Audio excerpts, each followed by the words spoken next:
भगवते वासुदेवाय। ओम नमो भगवते वासुदेवाय। ओम नमो भगवते वासुदेवाय। ओम नमो भगवते वासुदेवाय। ओम नमो भगवते वासुदेवाय। ओम नमो भगवते वासुदेवाय। हरे कृष्णा। हम लोग नैमिषारण्य में है, जो कि ऐसा बोला जाता है कि संसार में ये संसार का केंद्र है, केंद्र, सेंटर पॉइंट। तो एक बार ऋषियों ने पूछा था कि ब्रह्मा जी से कि कौन सी जगह में तपस्या करें, शक्ति का केंद्र कौन सी जगह है। तब ऐसा सुनते हैं हम कि ब्रह्मा जी ने एक चक्र छोड़ा और वो चक्र जाता रहा और ऋषियों को बोला इनके पीछे पीछे जाते रहिए। तो सारे लोग उनके पीछे पीछे जाते रहे और यहाँ पर आके वो चक्र रुका, जहाँ पर आप चक्र तीर्थ जगह है, कुंड में आप लोग स्नान किया था या आचमन किया था, तो उस जगह में चक्र जाके रुकता है और वहाँ से अनंत पानी नीचे से निकलता है। और ऋषि मुनि फिर से तब प्रार्थना करते हैं ब्रह्मा जी से कि ये तो अनकंट्रोल हो रहा है, इसको कंट्रोल कीजिए। तब वहाँ पे शक्ति के रूप ललिता जो है, ललिता सखी नहीं बता रहे हैं, ललिता शक्ति का रूप लेके वहाँ आती है, ललिता देवी। और उनके आने के बाद वो जगह कंट्रोल्ड वे में स्थापित होती है और वो चक्र तीर्थ बनता है, जहाँ पर लोग जगह जगह से आके स्नान करते हैं। तो ऐसा यहाँ के लिए प्रचलन है कि ये शक्ति का सोर्स है, सेंटर पॉइंट है, इसलिए यहाँ पे अनेक अनेक अनेक ऋषियों ने तपस्या करी। अभी भी मैंने एक जगह पे देखा, स्वयंभू मनु और शत्रुपा की तपस्थली भी यहीं पे लिखा है उन्होंने। और ऐसे कई लोग यहाँ पर आए समय समय पर। शंकराचार्य ने यहाँ पे आके भजन किया या तपस्या करी। उसके अलावा हमने सुना सूरदास ने यहाँ पे आके भजन किया। तो ऐसे कई लोगों ने यहाँ पर आकर भजन किया। और ये अलवर जो है, अलवर 12 अलवरों को जानते हैं आप लोग? रामानुजाचार्य में फेमस हैं उनके संत लोग, अलवर सुना भी नहीं है? अलवर संत जगह का नाम तो है, अलवर संत है। वहाँ के संतों को अलवर कहते हैं। बहुत पहुँचे हुए लोग, महाजन, वहाँ के महाजन है वो लोग। तो वो लोग भी इसको दिव्य स्थानम कहते हैं। 108 दिव्य स्थानम में से उनको एक ये है। उसके अलावा ऐसा माना जाता है कि भगवान विष्णु के, कृष्ण के 8 स्वयं प्रकाशित मंदिर हैं, उनमें से एक ही है। जैसे इसमें रंगनाथ जी का मंदिर भी आता है साउथ में, तो एक ये जगह है वो, जहाँ पर भगवान का ये स्थली है। तो इस तरह से ये हर जगह जगह हर किसी के लिए बड़ी इम्पोर्टेंट जगह है। और आप तो, हमारे लिए तो इसका विशेष एक महत्व है, वो हम सुनेंगे। उससे पहले हमने सुना था, आप लोगों ने सुनी होगी भागवत में कथा दधीची ऋषि की। सुनी है आप लोगों ने? कौन है दधीची ऋषि? बता, याद है किसी को? कौन है दधीची ऋषि?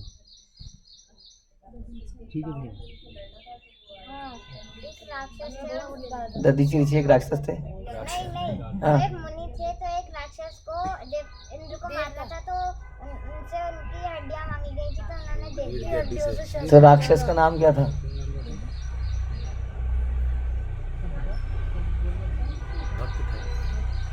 नहीं पता? शंखचूड़? किसी को नहीं है? जो पहले वो था वृत्तासुर। तो वृत्तासुर राक्षस थे। उनको ये वरदान था कि जब उन्हें वरदान दिया गया, आज तक जितने भी अस्त्र आविष्कार जिनका हो गया है, उन अस्त्रों से तुम नहीं मरोगे, तो ये नया ही अस्त्र बनाना पड़ेगा। तो इंद्र से जब उनका युद्ध, मतलब वो सबको इतने बलशाली हो जाते हैं कि, तो अल्टीमेटली भगवान विष्णु बताते हैं कि इनको मारने के लिए आपको दधीची ऋषि की हड्डियों से वज्र बनाना पड़ेगा, नए तरह का अस्त्र। पुराने अस्त्रों का जो, तो उससे तो मरेंगे नहीं ये। तो दधीची ऋषि से मांगा गया। वो बड़ी लंबी कथा है, भागवत में सुनेंगे आप, कि अपनी हड्डी दे दीजिए। तो हड्डी देने का मतलब तुम कह रहे हो मर जाओ। तब उन्होंने बोला कि अच्छा ठीक है, भगवान की अगर ऐसी इच्छा है तो मैं मर जाता हूँ, लेकिन मुझे पहले सारी पवित्र नदियों में नहाना है, फिर प्राण त्यागने हैं। तब बताते हैं कि इंद्र सारी पवित्र जल यहाँ ले आते हैं। वो भी इस चक्र तीर्थ की कथा है, इसलिए कह रहे थे कि यहाँ पर सारी पवित्र नदियों में जल है। तो यहाँ पर दधीची ऋषि स्नान करके अपने प्राण त्यागते हैं और फिर उनकी रीढ़ की हड्डी से जैसे जैसे मिला जुला के वो अस्त्र बनता है और बाद में वृत्तासुर को समाप्त किया जाता है। तो वो जगह भी यही चक्र तीर्थ यहाँ की मुख्य जगह है वैसे। और नेमिषारण्य और किस लिए फेमस है बताइए? हाँ? सुखदेव गोस्वामी ने यहाँ पे कथा करी थी। सूत गोस्वामी ने करी थी। शौनक आदि ऋषि मुनि। ओके, तो इस जगह पर भागवतम की कथा हुई थी। हाँ हाँ, तो ये जगह जैसे हमने बताया आपको कि संसार की धुरी या धुरी नहीं सेंटर पॉइंट है। तो ये जगह चुनी गई एक बहुत ही लंबे यज्ञ के लिए कि इसमें यज्ञ करेंगे तो पूरे संसार को फायदा होगा। तो यज्ञ कर रहे थे वो लोग, करे जा रहे थे। तो 1000 साल तक। तो ये भागवतम में एक श्लोक भी आता है, मैं एक मिनट निकाल के देखता हूँ अगर मुझे मिलता है तो। मैंने निकाला था एक पहले कैंटो के 18वें अध्याय में ही मिलता है कि बीच में से बोल रहा हूँ एकदम से। कर्मणि अस्मिन् अनाश्वासे धूम्र आत्मनाम भवान आपयति गोविंद पाद पद्म आसवन मधु। हमने अभी अभी सकाम कृत्य यज्ञ को की अग्नि को संपन्न करना प्रारंभ किया है और हमारे कर्म में अनेक त्रुटियां होने के कारण इसके फल की कोई निश्चितता नहीं है। हमारे शरीर धुएं से काले हो चुके हैं, लेकिन हम गोविंद भगवान के चरण कमलों के उस मधु से सचमुच तृप्त हैं जिसे आप हम सबको वितरित कर रहे हैं। तो यानी कि बहुत ही लंबे यज्ञ को करते करते उनके शरीर कैसे हो गए थे? काले पड़ गए थे धुएं में, यज्ञ के धुएं में। लेकिन वो कह रहे थे कि इसका फल मिलेगा कि नहीं पता नहीं, क्योंकि मंत्रों में गड़बड़ हो ही रही होगी, कई चीज़ें गड़बड़ हो रही होंगी, कुछ नहीं पता। तो आप अब क्या कीजिए, इसको हम बंद कर देते हैं। अब आप गोविंद की कथा बताइए, उसी से हम तृप्त होंगे, वही कल्याण होगा। तो ये लगभग 84,000 या 88,000 84,000 सुनते हैं। ऋषि मुनि यहाँ पर बैठे और सुत गोस्वामी ने उनको कथा सुनाई। सुत गोस्वामी कौन है, कौन बताएंगे? कोई उनका इतिहास बताइए। ये आपने कहा था कि जब बलराम जी यहाँ पे आए थे तो सुत गोस्वामी के पिता शौनक ऋषि मतलब भागवतम बोल रहे थे, और जब बलराम जी यहाँ पे आए तो उन्होंने प्रणाम नहीं किया उनको। किसने प्रणाम नहीं किया? शौनक ऋषि ने प्रणाम नहीं किया। ऋषि नहीं बताइए फिर। तो फिर बलराम जी ने घास के तिनके से उनका गला काट दिया। शौनक जी मर गए या फिर कोई एक तो पूरी भागवत में तो बीच में आता रहता है शौनक जी का प्रश्न है। रोमहर्षण सुत। ओके, तो रोमहर्षण सुत कौन थे? चलिए बताइए, उनको क्या अथॉरिटी प्राप्त थी? हाँ जी, ना रोमहर्षण जी कौन थे, हमने तो ये पूछा।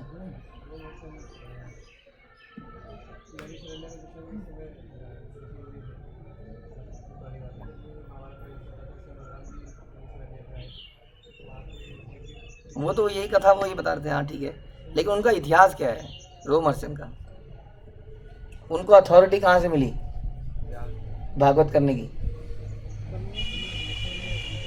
बलराम जी ने अथॉरिटी दी, ऐसा कहाँ पढ़ा आपने? पढ़ा नहीं? सुखदेव गोस्वामी की क्लास में थे वो? ये तो सही बात है। मैं ऐसा लगा, हमने तो नहीं सुना कहीं ऐसा। कहाँ सुना आप लोगों ने, बताओ ऐसा? सूत गोस्वामी थे सुखदेव गोस्वामी के लेक्चर में, रोमहर्षण कहाँ थे? लोकल ऋषि मुनि ने नियुक्त किया था, उससे बड़ी अथॉरिटी है उनकी एक और। व्यासदेव ने क्या किया था? नहीं तो क्या नहीं, मतलब थोड़ा सा ऐसा ही है, कुछ व्यासदेव से रिलेटेड है। हाँ, उन्होंने बोला था कि तो 4 वेद अलग अलग ऋषियों को सौंपकर 5वां जो है वो रोमहर्षण को दिया था, जो कि पुराण आते हैं। तो बोला था कि पुराणों का प्रचार आप करेंगे। वेदों, हर वेद के लिए एक एक व्यक्ति को नियुक्त किया गया, और पुराणों के लिए किसको नियुक्त किया गया? रोमहर्षण को। अब वही रोमहर्षण कथा सुना रहे थे। हाँ, तो जब वो रोमहर्षण कथा सुना रहे थे तो बलराम जी सारी दुनिया का भ्रमण करके आ रहे थे। बलराम जी भ्रमण क्यों कर रहे थे? क्या कृष्ण के साथ क्यों नहीं थे? क्योंकि वो दोनों युद्ध नहीं देखना चाहते थे। दोनों कौन? मतलब कौरव और पांडवों का दोनों का युद्ध नहीं देखना चाहते थे। तो बलराम जी युद्ध में पार्टिसिपेट नहीं करना चाहते थे। तो उन्होंने कहा तुम युद्ध करो, मैं जरा घूम के आता हूँ। तो फिर वो सारे तीर्थों में गए उस दौरान, और फिर जब युद्ध करने पहुंचे, अंत हो रहा था बस, उधर से दुर्योधन और भीम की लड़ाई चल रही थी। दोनों का युद्ध उन्होंने थोड़ी देर तक देखा। उन्होंने कहा इस युद्ध का कोई रिजल्ट नहीं निकलेगा, क्योंकि दुर्योधन जो है कला में ज़्यादा है और भीम बल में ज़्यादा है, तो दो इस युद्ध का कुछ अंत निकलेगा ही नहीं। उन्होंने कहा सब बेकार है, मैं जा रहा हूँ। तो वहाँ से चल पड़े। तो फिर वो साउथ में आए, द्वारका में आए। द्वारका में उसके ऋषि, उनके संबंधियों और मित्रों ने उनका स्वागत किया। ये कृष्णा बुक में प्रभुपाद ने लिखा। इसका नेतृत्व तो बता रहे हैं कि महाराज अग्रसेन ने किया। तो द्वारका में बलराम जी का स्वागत किया गया। और इसके बाद वो कहाँ गए? द्वारका के बाद नेमिषारण्य। फिर वो नेमिषारण्य नामक तीर्थ स्थान पर आए, जहाँ ऋषियों, संत पुरुषों और ब्राह्मणों ने उठकर उनका स्वागत किया। सब लोग खड़े हुए। तो कथा चल रही है जैसे माना यहाँ पर। तो जो व्यास गति पे बैठा होता है, अगर कोई जैसे लेक्चर में आ जाए बीच में, तो कथावाचक बार बार प्रणाम करेगा उसको? नहीं, अगर उनके सीनियर में गुरु है तो प्रणाम नहीं करेगा। रूल तो यही है, क्योंकि वो व्यास गति में बैठा है। तो सारे ऋषिगण वहाँ पे जो बैठे थे वो उठ गए। बलराम जी स्वयं आए थे। तो वो समझ गए कि, तो ब्राह्मण ने उनका स्वागत किया। और ब्राह्मण तथा ऋषि जो सदैव सुख शांति के पक्ष में थे, इस पर अत्यंत प्रसन्न हुए कि बलराम जी ने युद्ध त्याग दिया है, अब वो युद्ध नहीं करेंगे। सभी ने अत्यंत स्नेहपूर्वक बलराम जी का आलिंगन किया और नेमिषारण्य नामक पवित्र स्थान में विभिन्न प्रकार के यज्ञ करने के लिए प्रेरित किया। तो बलराम जी को बोला आप यहाँ पे कुछ यज्ञ वगैरह कीजिए। वास्तव में साधारण मानवों के निमित्त यज्ञों को संपन्न करना बलराम जी का काम नहीं था। वे स्वयं भगवान है। अतः यज्ञों के क्या है? यज्ञों क्या है? भोक्ता है? नहीं है। क्या है यज्ञों की? स्वामी क्या होता है पता नहीं। भोक्ता है? नहीं। तो क्या है फिर? ओके, वो तो कृष्ण है ना, है? बलराम जी भोक्ता है? नहीं है। तो अभी क्या, हाँ या ना, मतलब क्या होता है? तो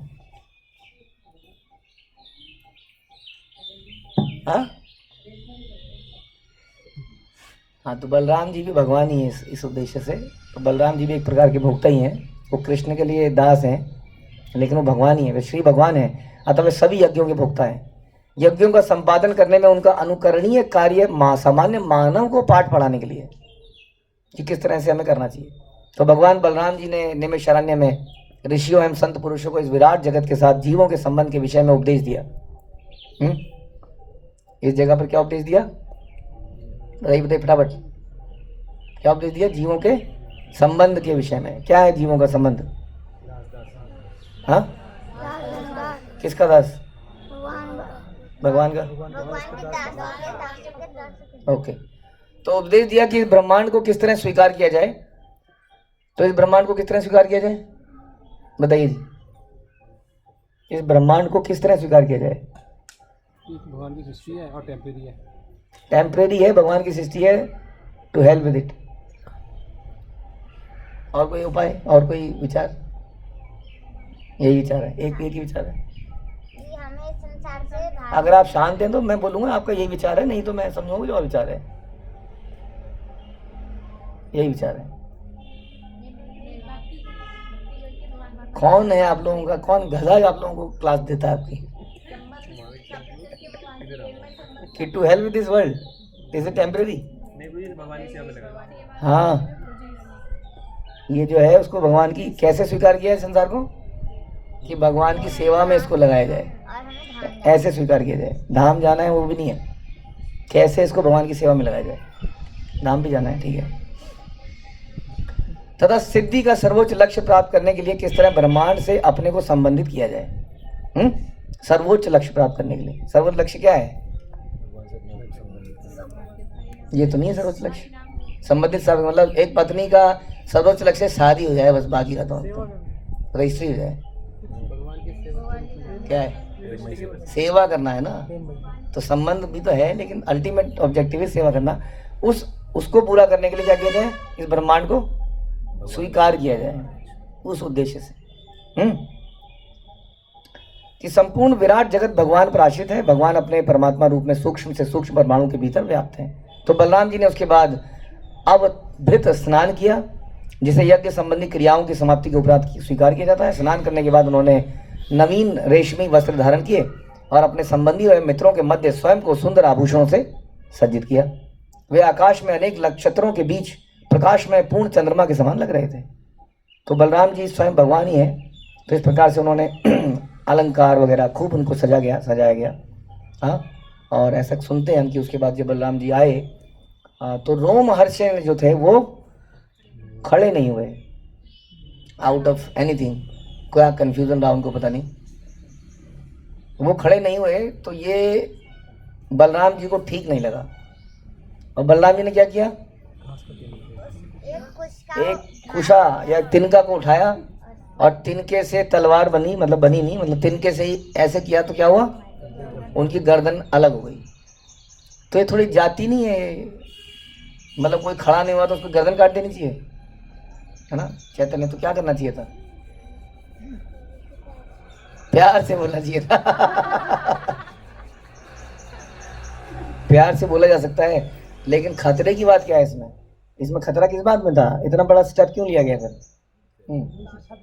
क्योंकि वही शिक्षा दे रहा है व्यक्ति। शिक्षा देने वाला ही अगर करप्ट होगा तो सब लोग करप्ट हो जाएंगे। इसलिए पूरे संसार को ये दिखाना जरूरी है कि भगवान की स्थिति भगवान की रहेगी। भगवान के लिए कथा कर रहे हो और भगवान आ गए हैं और तुम कथा में बैठे हो, तो किसके लिए कथा कर रहे हो, पता नहीं किसके लिए कर रहे हो। तो ये ध्यान रखना चाहिए कि भक्ति का पर्पस क्या है, करने के लिए थोड़ी कर रहे हैं। तो इसलिए साक्षात भगवान आ जाए या गुरु आ जाए तो हमें स्थान से प्रणाम करना ही चाहिए। तो एक शिक्षा दी कि केवल ज्ञान आवश्यक नहीं है, इसलिए कहते हैं भक्ति और ज्ञान में अंतर है। भक्ति हमें क्या सिखाती है, विनम्रता, झुकना, प्रेम करना, सेवा करना। ज्ञान हमारे अंदर अहंकार लेके आता है। तो इसलिए बलराम जी ने रोमहर्षण को समाप्त किया। अब सारे ऋषि मुनि परेशान हो गए नैमिषारण्य में कि हमने इतनी मुश्किल से इन व्यक्ति को नियुक्त किया था राजगद्दी पे, he was an authorised person also ऐसा बोला जाता है कि रोमहर्षण जो थे ये मिक्स वर्ण के थे। मिक्स वर्ण समझते हैं ना, जैसे ब्राह्मण क्षत्रिय से कर ले शादी, इस तरह के। तो ये उच्च जाति के नहीं माने जाते थे। लेकिन उसका बाद में बताया गया कि ऐसे भक्तों के संग से, क्योंकि ऋषि मुनियों ने उसको प्रमाणित किया, उनको बैठाया, अब आपने इनको समाप्त कर दिया, अब क्या किया जाए। तो ऋषि मुनियों ने बोला कि बलराम जी, हाँ आप तो वैसे, आपको पाप लग सकता है, हाँ ब्राह्मण हत्या का नहीं लग सकता, लेकिन फिर भी सामान्य जन को दिखाने के लिए आप सारे तीर्थों में स्नान कीजिए। और बलराम जी ने कहा नहीं, मैं अभी इसको जिंदा कर देता हूँ, क्या प्रॉब्लम है, तो मैंने सबक दिखाने के लिए किया था, जिंदा कर देता हूँ। नहीं, आपने मारा है तो उसको मरना ही चाहिए, अब इसको जिंदा करना तो आपका अपमान हो जाएगा, तो इसको तो मरे ही रहने दीजिए। लेकिन अब हम क्या करें, तो उन्होंने कहा अच्छा मैं काम करता हूँ, इसके बेटे को इसके बल दे देता हूँ सारा। तो उनका पुत्र कौन थे, सुत गोस्वामी। तो उन्होंने ये सुत गोस्वामी को बैठाओ और मैं इनको आशीर्वाद देता हूँ कि इनकी आयु लंबी होगी, इनको सारा ज्ञान प्राप्त होगा, सब कुछ होगा। तो सुत गोस्वामी को आशीर्वाद मिलता है और फिर इस तरह से ये घटना यहाँ पर हुई। और अल्टीमेटली आप जानते हैं कि सुत गोस्वामी ने जब यहाँ पर कथा करी तो कितनी मधुरता से उन्होंने प्रश्न पूछे बहुत सारे, जो कि हम भागवतम के पहले कैंटों में सुनते हैं। तो सारी भागवतम यहाँ करी गई। तो अब सारी भागवतम तो हम यहाँ नहीं सुन सकते हैं, तो भागवतम अगर सारी ना सुन पाए तो हम क्या करें, तो हम चतुश्लोकी भागवतम पढ़ेंगे, जो कुछ दिन पहले आपने सुनी थी। दूसरे कैंटो के 9वें अध्याय से 4 श्लोक जो ब्रह्मा जी को किसने सुनाए, भगवान ने। कब सुनाए, जब ब्रह्मा जी ने तपस्या करी। हाँ, उस तपस्या के बाद भगवान ने प्रसन्न होकर उन्हें अपने दर्शन कराए, अपने वैकुंठ धाम के दर्शन कराए, जो कि बड़ा सुंदर था। पूरी डिटेलिंग आपने पढ़ी थी, कैसे ब्रह्मा जी ने एक एक पक्षी, कल्प वृक्ष, और एक एक चीज़ देखी यहाँ की। पक्षियों को देखा, गाते हुए देखा, विमानों को देखा, और फिर साक्षात भगवान को देखा। उसके बाद भगवान उनसे प्रसन्न होकर उन्हें चतुश्लोकी, कई सारे प्रश्न पूछते हैं ब्रह्मा जी, क्या है ये, कैसे है वो, कैसे है। तो भगवान ये 4 श्लोक में बताते हैं। पहला श्लोक क्या है, हे ब्रह्मा, वह मैं ही हूँ जो सृष्टि के पूर्व विद्यमान था। जब मेरे अतिरिक्त कुछ भी नहीं था, तब इस सृष्टि की कारण स्वरूपा भौतिक प्रकृति भी नहीं थी। जिसे अब तुम देख रहे हो वह भी मैं हूँ, प्रलय के बाद जो शेष बचेगा वो भी मैं हूँ। तो सृष्टि के पहले कौन था? तब यहाँ पर क्या था? यहाँ पर क्या था तब? हाँ? कुछ भी नहीं था। तो जब कुछ भी नहीं था तो कौन थे? भगवान। और जब सब कुछ है तो कौन है? भगवान। है? कहाँ पर है? और जब कुछ नहीं रहेगा फिर से फिर भी भगवान नहीं। तो पहले तो ये निष्कर्ष निकाल के बताते हैं कि ऐसा नहीं है कि कोई वैक्यूम था, हाँ, कोई आग का गोला था, उसमें विस्फोट हुआ, ये तो हम लोग बोलते हैं। हाँ, उन्होंने कहा ये जो सृष्टि बनी उसके पहले मैं था, इसको बनने का कारण भी मैं हूँ, जो आप भागवतम में कई बार सुन चुके हैं कि सृष्टि का निर्माण कैसे होता है, और इसके बाद में भी मैं ही रहूँगा। तो कृष्ण ही सार हैं हर वस्तु के अल्टीमेटली। बहुत लंबे लंबे परपट हैं इसमें प्रभुपाद के, जो हमने पढ़े थे। तो यहाँ ये वाला श्लोक क्लियर है सबको? इसके बाद में अगला श्लोक में बोलते हैं, हे ब्रह्मा, जो भी सारयुक्त प्रतीत होता है, ऋतेयर्थम यत प्रतीयेत ना प्रतीयेत चात्मनि तद्विद्यादात्मनो मायाम यथा वासो यथा तमः। जो भी सारयुक्त प्रतीत होता है, यदि मुझसे संबंधित नहीं है तो वास्तविकता में नहीं है। हर वस्तु का सार क्या निकलना चाहिए? तो सारे वेदों का सार क्या निकलना चाहिए? हाँ, तो अगर ऐसा नहीं निकल रहा है तो सार गलत है। जीवन जीने का पर्पस क्या होना चाहिए? परिवार को चलाने का पर्पस क्या होना चाहिए? बिजनेस को चलाने का पर्पस क्या होना चाहिए? पढ़ने का पर्पस क्या होना चाहिए? यदि नहीं है तो वो गलत है। इसे मेरी माया जानो। अगर नहीं है तो क्या है? माया है। वो सब लोग माया में इल्यूजन है, भ्रमित है, कुछ और ही कहानी बना रहे हैं, अपनी खिचड़ी पका रहे हैं। इसे ऐसा प्रतिबिंब मानो जो अंधकार में प्रकट हुआ है। यानी कि जीवन का कोई भी निष्कर्ष, कोई भी कार्य यदि कृष्ण से संबंधित नहीं है तो वो माया है, अंधकार है, उससे दूर रहना चाहिए, नहीं तो हम भी फंस जाएंगे। समझ में आया? तो ब्रह्मा जी को सार में बता रहे हैं, 4 श्लोकों में सब कुछ बताना है। तो भगवान ने, इसको हम पढ़ेंगे नहीं, इतना समय नहीं है हमारे पास, बहुत सारा है ये। तो दूसरा श्लोक ये था। उसके बाद तीसरा श्लोक, यथा महांति भूतानि भूतेश्चावचेष्वनु प्रविष्ठानि तथा तेषु न तेष्वहम्।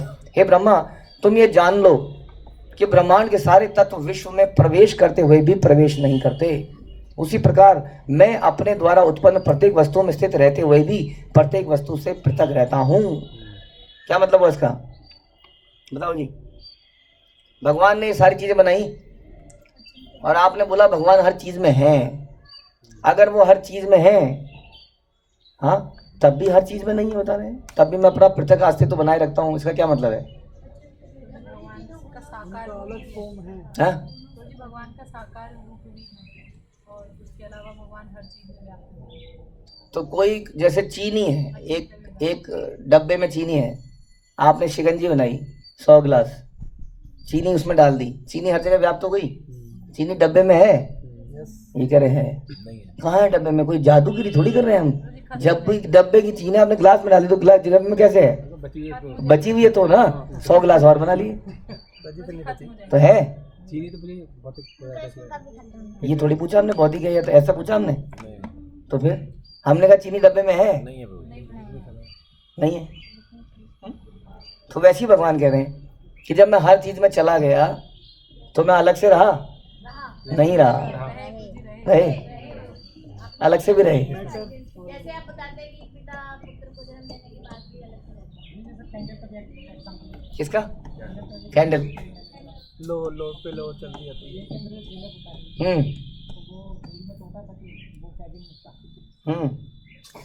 मैटर है और फिर नॉन मैटर है, आध्यात्मिक। मैटर तो चीनी खत्म होगी ना। एग्जांपल है मैटर, भगवान नॉन मैटर है। ओके, फिर क्या? एक बार एग्जांपल ये भी खत्म नहीं होंगे, वो तो रहेंगे।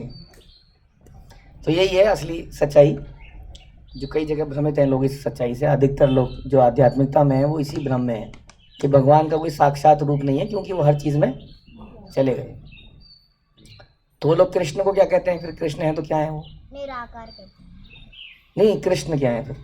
वो तो मनुष्य है। हाँ, कृष्ण तो दिखते ही है ना उन्हें, तो कृष्ण के लिए क्या कहेंगे? वो कौन है? वो नॉर्मल आदमी है, प्रकृति से। नॉर्मल आदमी नहीं कहते हो, वो कहते हैं कि भगवान ने शरीर धारण किया है।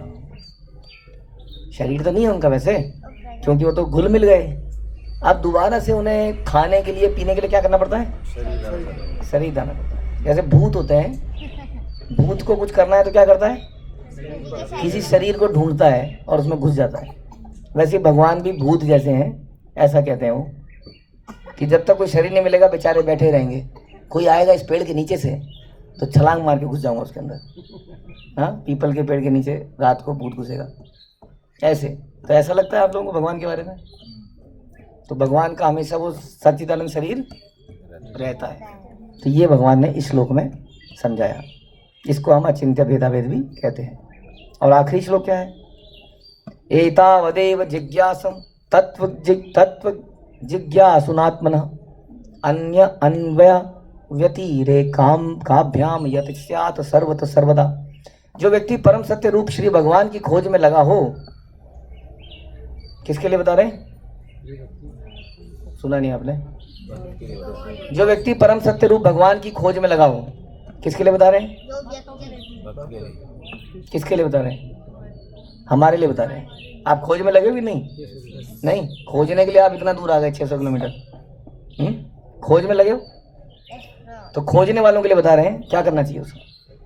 उसे चाहिए कि वह समस्त परिस्थितियों में सर्वत्र और सर्वदा प्रत्यक्ष तथा अप्रत्यक्ष रूप से इसकी खोज करे। प्रत्यक्ष रूप से भी और अप्रत्यक्ष रूप से कैसे करोगे खोज भगवान की? ये आवाज आ रही है आपको? हाँ, ये किसका बल है? कृष्ण का बल। ये हवा चल रही है, देखिए ना तो यहाँ पे कोई पंखा चल रहा है ना कूलर चल रहा है, लेकिन ये हवा चल रही है ना? तो किसके बल से चल रही है? कृष्ण के बल से चल रही है। और प्रत्यक्ष रूप से कैसे करोगे? कि सामने हॉल के अंदर भगवान के बिगड़े है ना, ये क्या हो गया? ये प्रत्यक्ष हो गया। खोजना है। खोजना इसलिए कि खोजना उत्सुकता दिखाता है आपके अंदर। जब आदमी के अंदर अनलिमिटेड किसी चीज को पाने की डिजायर होती है, तो भगवान को पाने की डिजायर ऐसी होनी चाहिए हमारे अंदर कि तृप्ति ना हो रही है उसको, वो ढूंढता ही जा रहा हो। मिल रहे हैं उसको, लेकिन वो और जानना चाह रहा है, कृष्ण के विषय में और ज़्यादा सुनना चाह रहा है, उन्हें और ज़्यादा देखना चाह रहा है। इस तरह से निरंतर खोज कर रहा है। तो क्या करना चाहिए उस व्यक्ति को जो भगवान की खोज में लगा है? बताइए, क्या बताया? प्रत्यक्ष और अप्रत्यक्ष रूप से खोज करते रहना चाहिए निरंतर। इसके लिए क्या करते हैं हम? श्रवण करते हैं, कीर्तन करते हैं, सब कुछ। हाँ, हमेशा हम यही करते रहते हैं कि नहीं? तो इसलिए ये 4 श्लोकों में भगवान ने ब्रह्मा जी को सारा वैदिक ज्ञान, सारा श्रीमद् भागवतम समझा दिया कि ये हमारा कर्तव्य है। क्या क्या बताया? कि पहले तो ये कि सृष्टि के पहले कौन था? मैं था। सृष्टि के बाद कौन रहेगा?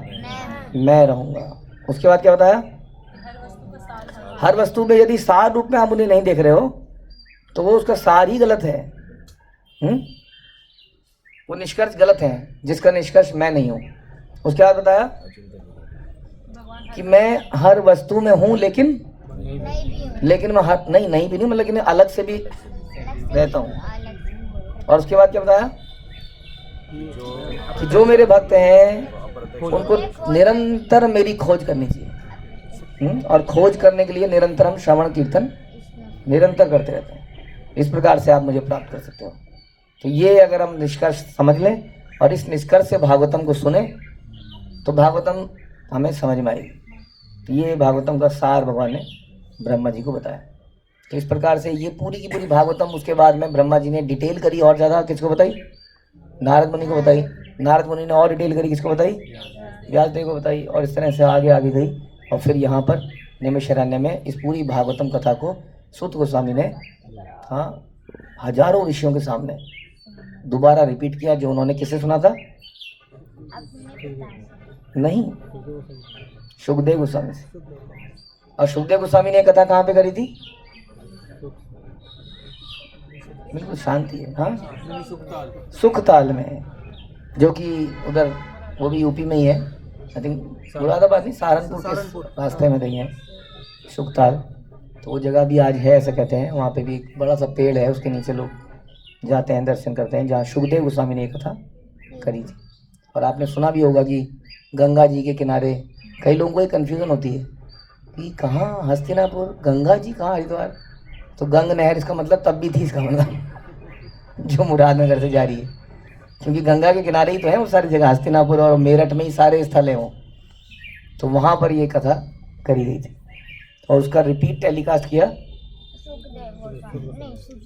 सूत गोस्वामी ने। और जो उनके शिष्य थे, मतलब जो भी उन्होंने सौनक उनके हेड थे, और उन्होंने कई सारे प्रश्न पूछे थे जिसके बदले में ये भागवतम करी गई, और वो सारे प्रश्न यहीं पूछे गए थे। तो हमने पहले आपको बताया कि उन्होंने सबसे पहले ये बोला कि हमारे शरीर अब जल गए हैं, हमें शांति प्राप्त नहीं हो रही है, हमने इस सेंटर ऑफ द वर्ल्ड के अंदर बहुत बड़ा यज्ञ संपन्न करने का सोचा, लेकिन लगता नहीं है कि वो यज्ञ सही से हो पाएगा, इसलिए आप हमें भगवान के बारे में बताइए। तो बहुत कुछ भागवतम के बारे में यहाँ पर बोला गया। और पहला अध्याय जो भागवतम का है वो उसका शीर्षक किसी को मालूम है क्या है? पहला अध्याय क्या है? हाँ, मुनियों की जिज्ञासा, क्वेश्चन आंसर्स। तो सारे प्रश्न यहाँ पर पूछे गए। तो ये थोड़ा सा एक दो श्लोक में पढ़ता हूँ। ये चौथा श्लोक में कहते हैं, एक बार नैमिषारण्य वन में एक पवित्र स्थल पर शौनक आदि महान ऋषिगण भगवान तथा उनके भक्तों को प्रसन्न करने के लिए 1000 तक वर्षों तक चलने वाले यज्ञ को संपन्न करने के लिए एकत्र हुए। तो ये वही जगह है। एक दिन यज्ञ की अग्नि जलाकर अपने प्रातःकालीन कृत्यों से निवृत्त होकर तथा शील सूत गोस्वामी को आदर पूर्वक आसन प्रदान करके ऋषियों ने सम्मान पूर्वक निम्नलिखित प्रश्न पूछे। अग्नि जलाकर यज्ञ आज का भी शुरू हो गया, मॉर्निंग में स्नान इत्यादि कर लिया। अब उनके दिल में एक दिन जिज्ञासा हुई जो सूत गोस्वामी से वो पूछते हैं। तो पूछते हैं, मुनियों ने कहा, हे पूज्य सूत गोस्वामी, आप समस्त प्रकार के पापों से पूर्णतया मुक्त हैं, आप धार्मिक जीवन के लिए विख्यात हैं, समस्त शास्त्रों पुराणों इतिहासों से निपुण हैं, क्योंकि आपने समुचित निर्देशन में उन्हें पढ़ा है, उनकी व्याख्या की है। तो इस प्रकार वो बहुत सारे ग्लोरिफिकेशन यहाँ पर सूत गोस्वामी की करते हैं। और ये सारा का सारा चैप्टर इसी के ऊपर है। आधा चैप्टर ग्लोरिफिकेशन में, फिर प्रश्न पूछेंगे कई सारे एक के बाद एक, याद होगा आपको, और फिर सूत गोस्वामी एक एक प्रश्न का उत्तर देते चले जाएंगे। तो इस प्रकार प्रश्नों उत्तरों में ये भागवतम चलती रहती है। यदि आपका कोई प्रश्न है तो आप पूछ सकते हैं। हरे कृष्णा। श्रील प्रभुपाद की जय। ग्रंथराज श्रीमद् भागवतम की जय।